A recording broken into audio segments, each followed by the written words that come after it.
Perkenalan dulu aja dari media mana? Halo, saya Melvina dari kompas.com. Mau tanya untuk Sal Priadi, apa yang membuatmu kembali berakting di layar lebar dan langsung memilih bergabung di film ini? Oke, terima kasih pertanyaannya. Ya tentu saja karena diajakin sama kawan-kawan, dan menurut aku ini pengalaman yang tidak bisa ditolak buat aku pribadi gitu. Mas Anggi adalah director yang juga aku idolakan. Asik ya. Terus ya dan selalu belajar hal baru di ruang kerja yang sangat menyenangkan gitu, sama orang-orangnya. Ceritanya juga sangat menarik, diangkat dari buku yang juga aku baca. Itu sih.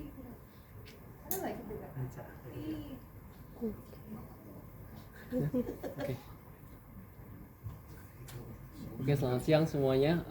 Pertama selamat untuk film 24 jam bersama Gaspar bakal tayang di Netflix. Pertanyaan untuk Kak Reza. Ini kan salah satu film yang diangkat dari novel ya, karya Sabda Armandio. Aku juga kebetulan baca novelnya karena itu booming banget. Kak Reza, ada nggak sih kayak cara untuk perbedaan saat adaptasi karya dengan karya yang original selama pengalaman Kak Reza beraktor? Oke. Ya.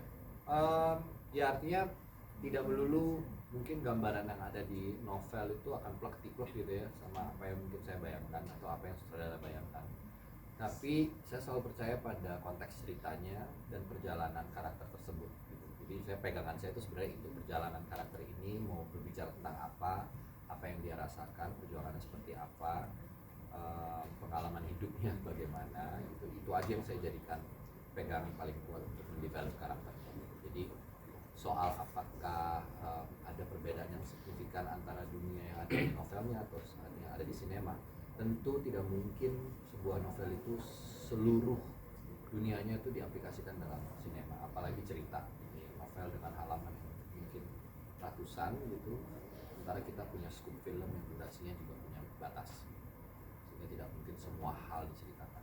Tapi balik lagi, pegangan saya adalah pada karakternya. Kerja sedikit mungkin nanti membaca 24 jam bersama Gaspar yang mendalami Gaspar sendiri ya. mungkin ya nanti akan ada kayak Gaspar nggak gini di novel, sementara di film dia kayak gini. Ya, mungkin aja sih kalau mungkin ya, bisa jadi gitu, dan buat saya itu hal yang biasa aja gitu. Artinya pembaca punya imajinya sendiri dan film merupakan medium yang berbeda, tapi mungkin juga penonton kita tidak semuanya yang membaca novelnya. Ada penonton yang mungkin tidak membaca novelnya dan kemudian mengikuti film ini sebagai sebuah film. Makasih. Thank you. Selamat siang, saya Jack dari Media Indonesia. Oke, Jack. Oke. Grup lagi sekarang ini banget Jack. Makin keren ya tapi ya. Oh, dia kayaknya makin kaya kayaknya dia. Tolong kasih saya kekayaan Mas Reza. Lo jangan minta sama gua. Nanti gua kasih tau minta sama siapa ya. Yang pertama pengen tanya ke Mas Anggi soal ini kan film ke-4 atau 5 ya? Film panjangnya Mas Anggi. Sekian Mas Anggi, dan ini langsung tayang ke Netflix gitu. Ini sebenarnya apakah juga sebagai salah satu upaya untuk menjangkau audiens yang lebih luas dan di luar segmennya Mas Anggi seperti itu. Terus yang kedua untuk Sal dan juga Kristo, ini kan dua wajah dan dua nama yang baru muncul di dunia sinema tapi langsung membintangi beberapa film dan juga film-filmnya juga nggak kaleng-kaleng gitu kan. Ini gimana proyeksi kalian di industri film sendiri? Proyeksi. Itu terima kasih. Aku dulu tadi ya. Ya Mas. Terima kasih untuk pertanyaannya. Film ke oke, tadi aku ngitung, nggak boleh ngitung. Boleh.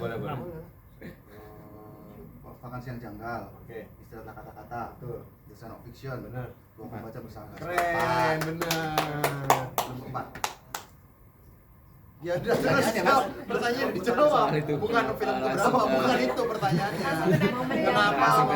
Oh iya. Menjangkau penonton berbeda kan. Oke. Ini. Ngomong banget besar matanya. Pertanyaannya. Padahal jurnalis dong. Makanya emang. Iya, ayo jawab. Oke. Sebenarnya betul bahwa saya pikir untuk membawa satu film dengan genre yang berbeda-beda pada setiap pencapaian karir saya itu. Di Gaspar ini harus ada keterjangkauan audiens yang lebih luas. Saya sendiri sadar bahwa film-film sebelumnya itu niche gitu. Saya menggunakan tata tata sinema yang mungkin niche nanti penontonnya kayak gitu, dan kemudian distribusinya juga selalu menjadi sebuah tantangan tersendiri untuk mendistribusikan film yang niche seperti itu. Nah, di Gaspar ini saya bekerja dengan orang-orang yang wonderful ini. Pertama itu, dan yang kedua adalah bahwa film ini ada di layanan Netflix itu akan menjadi satu pernyataan bahwa film ini memang global distribution gitu. Aku pengen bercerita, aku pengen menunjukkan cerita-cerita yang ada di Indonesia ke global audiences.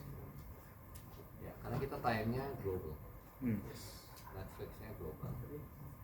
Udah kan pertanyaan Cukup. pertanyaan soal karir mereka kan. Nah, soal karir mereka nih. Yuk, proyeksi karir. Proyeksi.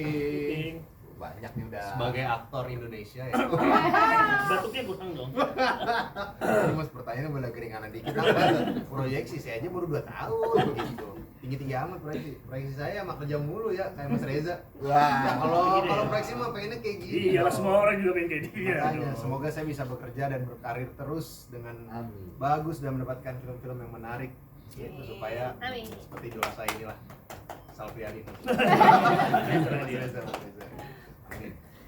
Ayo, Aku iya, buat aku banyak banget pengalaman yang baru yang aku dapatkan di film dan pelajaran yang aku dapetin yang tidak didapatkan di musik gitu. Oh gitu. Dan Enggak sama sedikit. Ini bukan bukan podcast. Ya, dan aku nggak punya ambisi khusus misalnya harus berapa film setahun atau mengejar itu, tapi aku selalu berusaha untuk melakukan yang terbaik di setiap kesempatan yang datang. Keren Untungnya kesempatannya hadir dengan orang-orang yang luar biasa.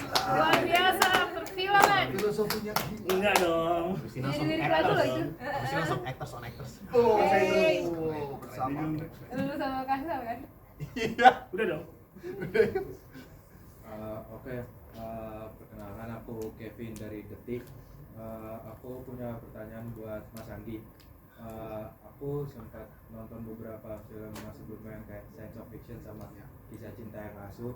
Nah, aku melihat di 24 jam bersama Gaspar ini ada sedikit perbedaan gitu, dan khususnya dari visual yang aku perhatiin. Nah, kenapa Mas Anggi berusaha buat masukin visual yang neo-noir dan distopia kayak begini, tapi masih mempertahankan penceritaan yang seperti film-film sebelumnya, dan kenapa juga menggunakan gaya kebahasaan yang sangat novelis di dialognya? Oke. Jadi saya selalu berpikir bahwa ketika membuat film itu selalu membentuk dunia-dunia kecil gitu. Mulai dari pertama kali saya bikin film-film pendek itu tadi saya membangun dunia kecil sendiri yang memang harus dinikmati sebagai satu kesatuan, keseluruhan, holistik gitu. Nah, kemudian ketika saya membangun Gaspar sebagai sebuah terjemahan bacaan saya dari novel yang sebenarnya novelnya sendiri sudah menggambarkan satu dunia yang berbeda. Saya tidak bisa sebut novelnya itu distopian, tapi saya bisa menyebut novelnya itu bisa membawa kita ke dunia yang berbeda. Nah, kita kemudian mengulik-ulik nih, apa yang bisa menyatakan bahwa spirit novelnya yang menghadirkan dunia yang berbeda itu juga muncul dalam film. Salah satunya itu tadi, dunia distopian yang berbeda dari apa yang kita kita lihat sehari-hari, dan yang kedua adalah kebahasaan. Itu dengan sadar kita tunjukkan bahwa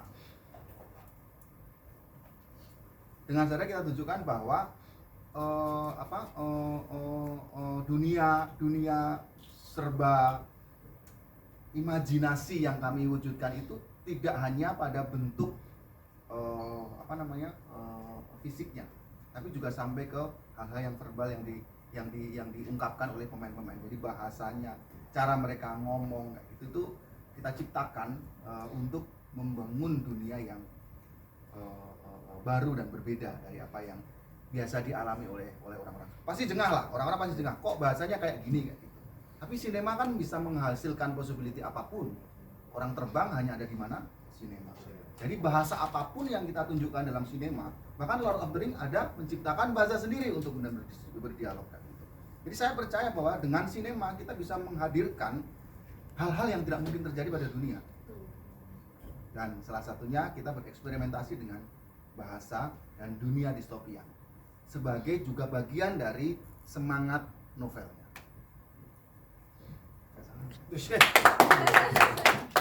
Udah ngapa ini ya? Dia menggebu. Ngomong nggak ada kerekam video jadi.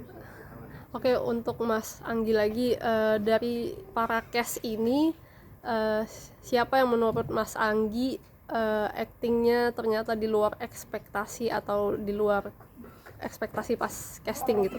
Ya. Kalian mau mendengar semua apa ya?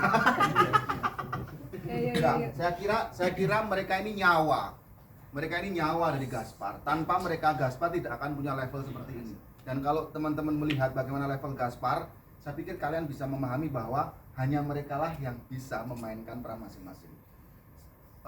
Sherina bisa jadi seperti itu loh di Gaspar gitu. Dari semua hal yang pernah dia mainkan. Artinya apa? Artinya dia punya ketekunan sendiri untuk kemudian bisa menghasilkan Agnes yang serba dominan, tapi juga punya kerapuhan kayak gitu. Dan kemudian itu ditunjukkan pada setiap karakter dengan polesan-polesan kostum, polesan gestur, cara jalan, semuanya mereka temukan. Dan saya pikir kalau ditanya siapa yang di luar ekspektasi, justru malah saya mau jawab mereka pas pada ekspektasi saya. Iya boleh. Boleh, tepuk tangan boleh. Sambil berdiri gitu. Nah, jadi penting sih saya kira bahwa keaktoran itu kadang-kadang pikirannya seperti ini. Siapa sih yang paling outstanding dalam film ini? Oh tidak. Aktor itu isinya menyeimbangkan satu sama lain. Dan itu salah satu tugas sutradara dan tugas aktor profesional. Jangan sampai kemudian satu menjadi lebih besar daripada yang lainnya. Itu kunci bagaimana film menjadi diingat dan monumental setiap aktornya. Makasih semua. Thank you semua. I love you all. You raise me up. I can stand. Ada backsound-nya ya. Gila kayak gini nggak video ya? Masa kecilan video ya? Ya. Udah. Oke Mas, selanjutnya untuk Mas Sal Priadi. Aku penasaran deh, Mas Sal kayaknya punya tombol on off di punggungnya. Karena menurutku jadi musisi dan jadi aktor itu sama-sama bagus. Jadi ketika jadi musisi tinggal pencet tombol, aktor tinggal pencet tombol. Mas, pendekatan Mas sebagai musisi dan aktor kan berbeda tuh Mas. Untuk film 24 jam bersama Gaspar tuh sejauh mana Mas meriset dan mendekati tokoh tersebut gitu Mas? Coba cek dulu punggungnya.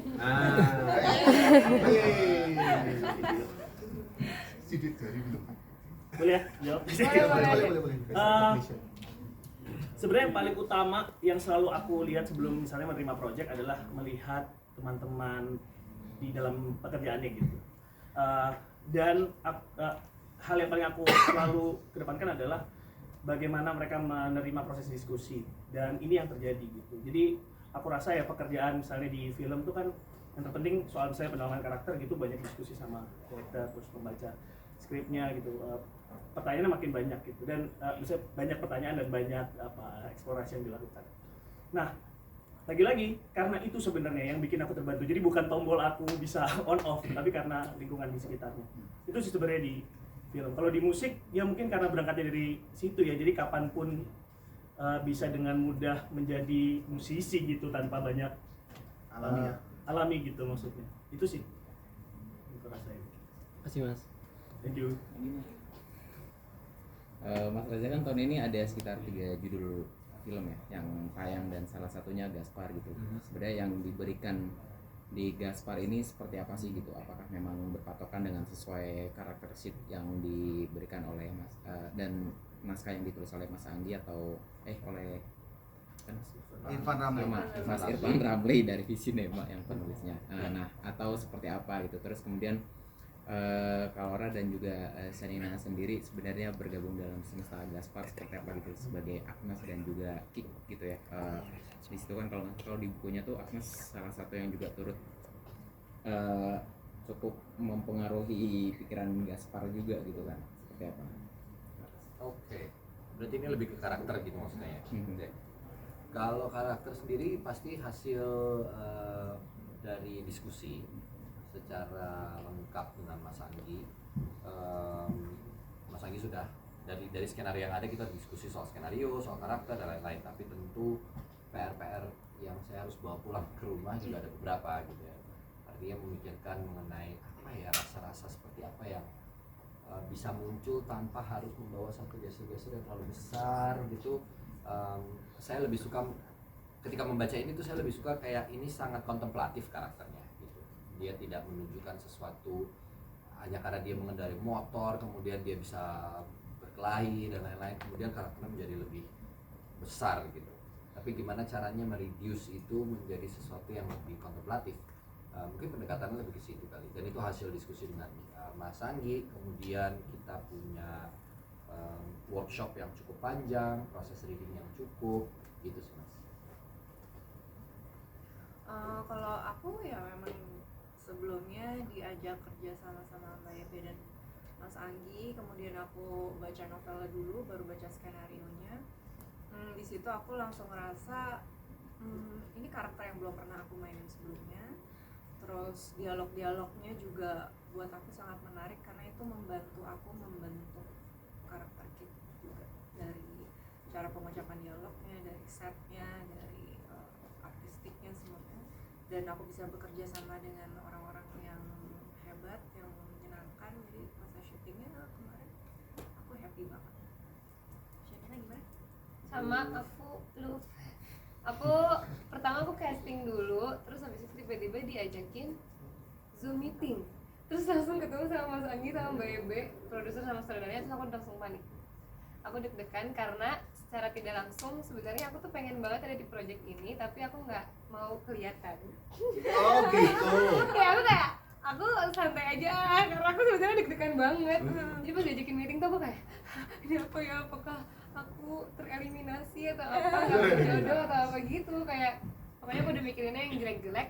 Terus ternyata tiba-tiba Mas Anggi bilang kamu mau nggak jadi Agnes? Terus kamu bilangnya gimana?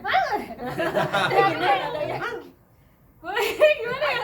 Aku nggak inget, tapi yang jelas aku happy banget. Terus aku kayak jingkrak-jingkrak gitu karena aku tuh dari dulu pengen banget punya karakter yang kayak cewek-cewek gitu gitu makanya. Terus aku pengen banget main film action, walaupun memang menjadi Agnes ini aku nggak banyak actionnya, bahkan nggak ada. Maksudnya kayak aku cuma plus one-nya Gaspar yang Nggak cuma maksudnya kayak aku membantu Gaspar di sampingnya gitulah. Tapi aku happy banget ada di sebuah judul film yang genrenya tuh action gitu. Jadi aku udah menggebu-gebu duluan pas diajakin. Terus kayak siapa yang nggak pengen didirect sama Mas Anggi Nun kan? banget. Jadi ya gitu. Aku lebih ke shock sama gitu deh. Pokoknya kayak aku deg-degan terus setiap kali mau syuting. Plus bahasanya baku, dimana itu adalah hal yang tidak pernah aku lakukan sebelumnya. Dialog pakai bahasa Indonesia yang baku, tapi semoga terdengarnya tidak aneh. Ada lagi? Tinggal 3 menit lagi. Singkat aja sih buat Mas Anggi lagi. Di Indonesia ini kan kurang jumlah film yang bergenre detektif crime gini kan sedikit ya. Nah, apa yang membuat susah lakunya soalnya. Nah, Betul. kayak gitu. Tapi film genre detektif ini beda nih karena dikemas secara surreal tadi kan. Kenapa? Dari mana inspirasi Mas Anggi berani bisa buat bikin yang film yang seperti ini? Pertama, saya sih bersyukur ya karena Visinema punya keberanian untuk mengangkat cerita yang seperti ini gitu. Kita kalau diruntut dari sejarah film ini ada, itu sebenarnya memang inisiatifnya pertama dari Visinema. Bukan dari saya yang pengen memfilmkan, tapi Visinema menawari saya. Gitu. Jadi Angga menelpon gitu, membacakan premis bukunya gitu ke saya. Sambil telepon terus saya di rumah di Bali terus, "Gi, lu mau nggak? Gini gua bacain." gitu. Saya bilang, "Oke." Hari itu saya ke toko buku, saya cari buku itu karena saya belum baca bersama Gaspar. Saya tahu buku itu tapi saya belum sempat baca buku itu. saya ke toko bukunya namanya Tip. Ah. Gitu. Terus saya beli tinggal Mandiri. 1 atau 2 gitu kan. Sampai saya dalam waktu 2-3 jam saya ini terus bilang, enggak, ayo kita jalankan. Dan cara kemudian membangun dunianya waktu itu juga unik pas penulisannya. Satunya adalah kita datang dulu ke Semarang, kota yang kita bayangkan adalah sebuah kota yang kira-kira mirip menjadi sebuah kota yang distopianya Jakarta. Dari situ kita baru menulis naskah. Gitu kira-kira. 3 menit selesai? Belum kan? Gitu kira-kira. Jadi kalau soal keberanian, saya pikir yang harus kita kita kasih tepuk tangan, appreciate itu adalah keberanian Visinema untuk menghadirkan film yang seperti ini. Saya menghadirkan dunia seperti ini juga karena support yang besar dari Visinema.